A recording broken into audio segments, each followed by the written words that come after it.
조갑제 TV 시청자 여러분 안녕하십니까? 2020년 5월 3일 오전 8시를 35분 넘겼네요. 8시 35분입니다. 미래통합당은 아직도 이 이름이 기억이 제대로 되지 않습니다. 얼마나 이름을 잘못 지었는지 미래통합당이라는 이름으로 저는 10석 날렸다고 봅니다. 그리고 공천 잘못해서 10석, 20석이 날아갔다고 봅니다. 130석 정도는 차지할 수 있었다고 저는 생각을 합니다. 어쨌든 미래통합당이 대패를 하고 나서 지금 혼돈에 빠져 있습니다. 왜 졌는지를 우선 알아야 하는데 그런 반성의 기회를 지금 놓치고 있습니다. 그리고 김종인 비상대책위원장 체제를 발족시키느냐 아니냐를 가지고 이 아까운 시간을 허비하고 있습니다. 어떤 조직은 어떤 인간도 다 실패를 하게 되어 있습니다. 문제는 실패했을 때의 태도입니다. 그 실패를 어떻게 받아들이느냐입니다. 실패를 있는 그대로 받아들이고 잘못한 것 반성하고 그 다음에 유리한 점 찾아서 재기할 수 있습니다. 인간은 재기할 수 있도록 설계되어 있다고 합니다. 좌절하지 않도록 설계가 되어 있다고 합니다. 인간이 실패하면 그것으로 끝이다 하면은 지금 멸종되었을 겁니다. 사람이 살아갈 때 얼마나 많은 실패를 합니까? 그러나 다 일어서게 되어 있습니다. 문제는 자살하는 경우가 있습니다. 재기하지 않고 자살하는 것은 어디서 연유하느냐? 반성을 하지 않기 때문입니다. 그리고 계속 자기 변명만 하면은 그렇게 됩니다. 제가 아주 좋아하는 문구 하나를 제가 설명을 드리겠습니다. 이 딘 애치슨 국무장관이 있습니다. 딘 애치슨 국무장관은 한국 사람들 귀에 아주 익은 이름입니다. 1950년 초에 연설을 하면서 한국이 미국의 방어선 바깥에 있는 것처럼 이야기를 해가지고 스탈린과 김일성이가 남침해도 미국이 개입하지 않겠구나 하는 오판을 부르도록 한 책임이 있습니다. 그러나 한번 전쟁이 발발하자 남침이 일어나자 가장 주도적으로 미군의 투입을 트루만 대통령과 함께 결단한 사람입니다. 어떻게 보면 병주고 약준 분인데 이분은 미국 역대 국무장관 중에서 위대한 사람으로 한 빅5에 꼽히는 사람입니다. 이분이 쓴 책이 있습니다. Present at the Creation, 현대사가 만들어지고 있는 현장에서란 이 회고록인데 아주 잘 쓴 회고록입니다. 이 회고록은 퓰리처상도 받았습니다. 이 회고록에서 보면은 아주 긴박한 장면이 나옵니다. 그건 뭐냐면 1950년 9월 15일 날 인천 상륙작전에 성공한 메가드가 북진을 시작을 합니다. 11월에는 평양을 점령을 합니다. 그리고 일부 부대는 저 초산까지 가서 압록강 물을 떠서 이승만 대통령에게 보냅니다. 북진 통일이 눈앞에 다가왔습니다. 이때 중공군이 개입합니다. 메가드는 중공군 개입을 예측하지 못했습니다. 그래서 총퇴각을 합니다. 결국 1951년 1월 4일에는 서울이 다시 중공군 손에 넘어갑니다. 이 대목에서 이 딘 애치슨 회고록은 아주 솔직하게 그 혼란 상황을 쓰고 있는데 어느 정도 어려웠느냐 하면은 한때 원자폭탄 사용까지 운운해야 될 상황이었습니다. 더구나 총퇴각을 하니까 영국은 유럽 방위가 급하다. 한국에 너무 많은 병력을 보내서는 안 된다. 한국을 포기하자는 이야기까지 합니다. 여기에 대해서 트루만이 우리는 친구가 위기에 처했을 때 버리는 나라가 아닙니다라고 막습니다. 한편 메가드는 군대를 더 보내달라. 장개석 군대를 투입시키자 이런 아이디어도 내고 아예 막 중국을 봉쇄하자 확전론을 펴니다. 이도 저도 참 하기 힘든 선택을 하는 이 와중에서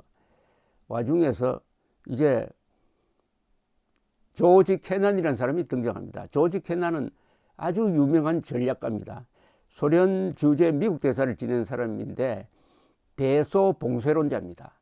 이 사람의 전략이 미국의 대소 전략의 근본이 되어서 결국은 승리를 이끌었다, 이런 평가를 받는 사람인데, 이 국무장관의 부하였습니다. 그러다가 대책회의를 했습니다. 이 대책회의를 한 다음에 조지 캐넌이 하나의 메모를 씁니다. 조지 캐넌이 메모를 써가지고 그 메모를 딘 애치슨 국무장관에게 전달합니다.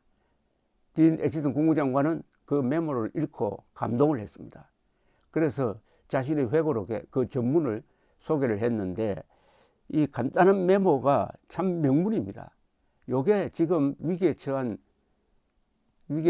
통합당의 하나의 충고가 되지 않을까 해서 한번 읽어 드리려고 합니다.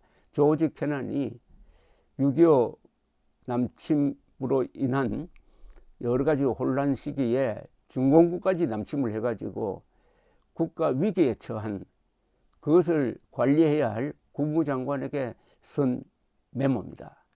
위기의 미국을 어떻게 구할 것이냐 하는 메모입니다. 친애하는 장관님, 어제 저녁의 논의를 계속하는 입장에서 한 말씀 드릴 것이 있습니다. 사적인 일에서도 그렇지만 국제 문제에 있어서도 가장 중요한 것은 누구에게 일어난 일 그 자체가 아니라 그 사람이 그 일을 어떻게 감당해내느냐 하는 것입니다. 같은 논리로 우리 조국의 운명에 지금 큰 실수와 재앙이 일어난 사실은 의문의 여지가 없는데, 문제는 미국인들이 이 사태에 대해서 어떤 자세로 임하느냐에 모든 것이 달려 있다고 하겠습니다. 우리가 이 사태를 솔직하고 당당한 각오로서 받아들이고 그로부터 교훈을 얻고 배전의 노력과 결의로서 전화위복의 계기를 만든다면, 즉 진주만의 경우처럼 필요하다면 처음부터 다시 시작하는 자세로 그렇게 한다면 우리는 자신감이나 우방이나 소련과의 협상력까지도 잃지 않게 될 것입니다. 그러나 만약 우리 국민들과 우리 우방들에 대해서 우리가 직면한 불행한 사태를 숨기거나 고함을 지르고 신경질을 내는 방식으로 대응한다면 이 위기는 우리의 자신감과 세계 속에서 차지하는 미국의 위상을 회복할 수 없을 만큼 해치는 방향으로 약화될 것입니다. 조지 캐넌, 어떻습니까? 있는 현실을 제대로 받아들이라. 절대로 남탓하지 말고 짜증내지 말고 있는 그대로 받아들이고 그 다음에 분석을 해가지고 다시 일어서자, 이런 이야기죠. 근데 조지 캐넌의 충고대로 했습니다. 미국이 어떻게 했느냐, 6.25 남침을 당한 교훈을 살려서 그 다음에 몇 가지 조치를 취합니다. 첫째, 대만을 보호하는 결정을 합니다. 일본의 경제 부흥을 돕습니다. 독일을 재무장시킵니다. 나토를 군사동맹체제로 강화합니다. 그리고 군사비를 6.25 전쟁 중에 4배로 올립니다. 이렇게 해서 결국은 남침당한 이 자유진영을 대표한 미국의 반성과 다짐으로 그 40년 뒤에 동구 공산권 체제, 소련을 비롯한 동구 공산권 체제를 무너뜨립니다. 6.25 남침에 대한, 중공군 남침에 대한 반성이 자유진영의 승리를 가져오게 되는 것입니다. 얼마나 감동적입니까? 미래통합당도 마찬가지입니다. 이번에 반성 잘해야 됩니다. 남탓하면 안 됩니다. 있는 그대로 받아들여야 됩니다. 남탓하지 말고. 이번에 총선 대패의 근원적 원인은 어디에 있느냐? 2016년 12월 새누리당이 자당 대통령, 좌익과 싸우는 자당 대통령의 등에 비수를 꽂은 탄핵, 김무성, 유승민 씨가 주도했던 그 탄핵에 대해서 반성하지 않은 겁니다. 거기에 대한 반성문을 쓰지 않고 선거에 임한 것이 결국은 이런 대패의 근원을 제공을 했다는 것을 반성해야 합니다. 따라서 두 번 또 실수하면 안 되죠. 이번에 왜 졌느냐, 왜 졌느냐에 대해서 그냥 반성문 쓰지 않고 넘어가면서 표를 달라고 하면 되겠습니까? 특히 요새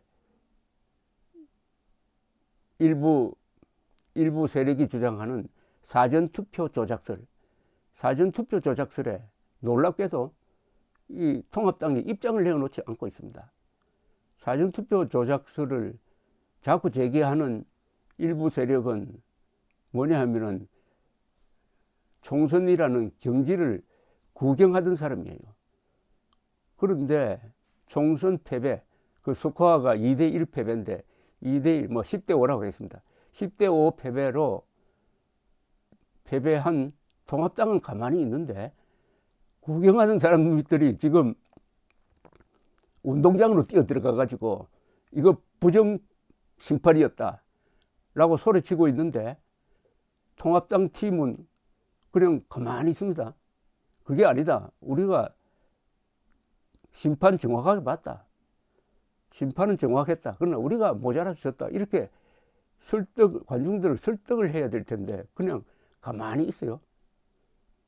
이것조차 해결하지 못하는, 왜 졌는지조차 사전투표 조작으로 졌느냐 아니냐조차 대답도 하지 않고 해명도 하지 않는 이런 통합당이 2022년 대선에서 이길 수가 있겠습니까? 조지 캐넌의 이 메모대로 남 탓하지 말고 진실을 받아들이고 그 다음에 다시 일어나서 뛰는 모습을 보여주어야 합니다. 탄핵을 뭉개고 가다가 지방선거 그리고 총선도 망쳤으니 이번에는 탄핵을 포함해서 제대로 된 반성문을 국민들에게 내어놓고 호소하는 그런 당당한 자세를 기대합니다. 감사합니다.